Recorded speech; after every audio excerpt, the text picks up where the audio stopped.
Hi guys, this is Mark, your sporty-go-lucky kuya ng Camarines Norte.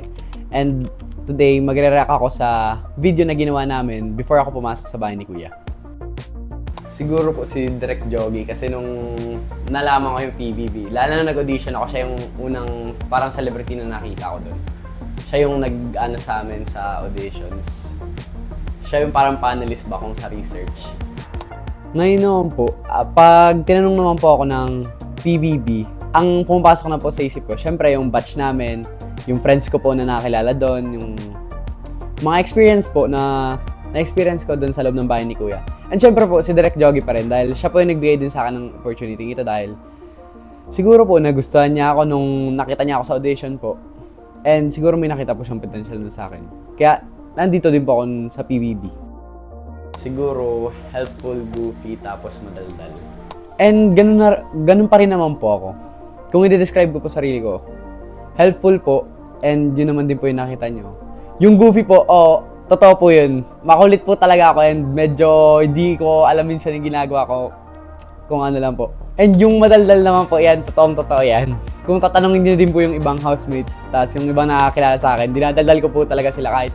Sabi ko nga po nung kay Kanata, si Kanata po pag kinakausap ko kahit makinig lang po siya, ako nang dadaldal, ako nang bahala.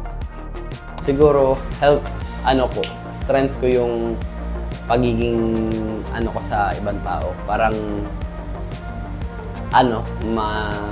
yung care ko sa kanila. Tapos friendly po ako, tapos yun.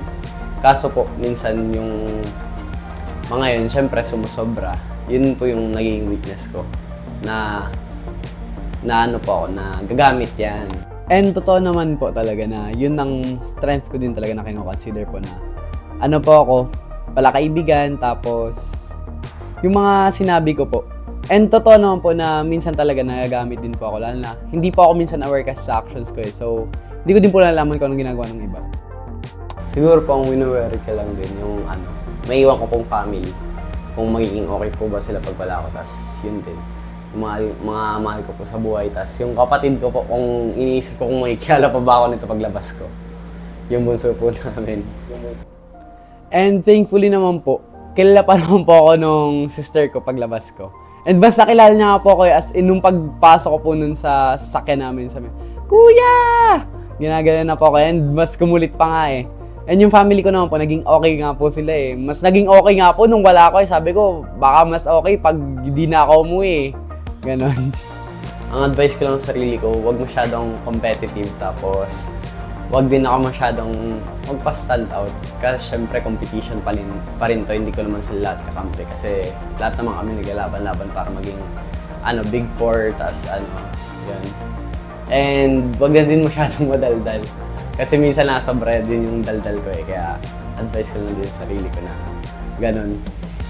And yun nga po, naging sobrang daldal din ako doon. Kaya isa din yun sa part kung bakit ako na-nominate noon and ngayon evicted na. And hindi naman ako naging competitive yun. Sinunod ko naman yung sarili ko doon. And yun, in-enjoy ko lang na I made friends. Tas sana paglabas nila, friends pa rin kami, ganun. Ang message ko lang sa sarili ko, ginalingan ko. Ayun, ginalingan ko lang din kasi tinan mo nakapunta ako dito sa sa EBS kasi hindi naman wala din akong balak na mag-audition dito, inaya lang ako tas din ako. So good job na lang din sa akin, ganun. And totoo naman nga po yun, ginalingan ko naman kung saan man ako nakaabot, okay lang yun sa akin kasi yun po, in-enjoy ko naman.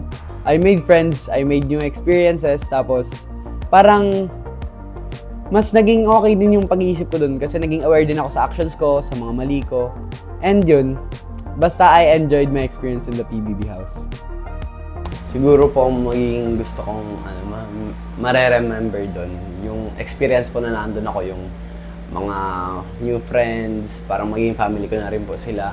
Yung experience ko na parang malayo ka sa ibang tao, parang kailangan tao sa mundo dun eh. Tapos yun yung makakausap ko yung ibang artist, sila Kuya, gano'n, si Big Brother. And yun lang din, yung experience ko throughout this PBB journey. Yun. And yun naman po, ang pinaka na tumatak sa utak ko na experience ko dun is, syempre yung mga advice ni Kuya, yung friendship namin, yung mga experience namin sa task na kahit hindi man yung experience ko doon kasi 2 beses kami natalo sa weekly task, okay lang sa amin kasi nag-enjoy naman kami kahit gulay ng mga pagkain namin, ganun. And yun nga, pinakamaganda kong siguro naging experience doon yung natuto ako mag-open sa others. Lalo na dahil kay Ate Jazz, dahil kay Jaren, kay Kuya Bricks, kay Ate Noemi, kay Labinsoy. And yun nga yun talaga yung pinaka tumatak sa isip ko. And thankful ako na na-experience ko itong journey.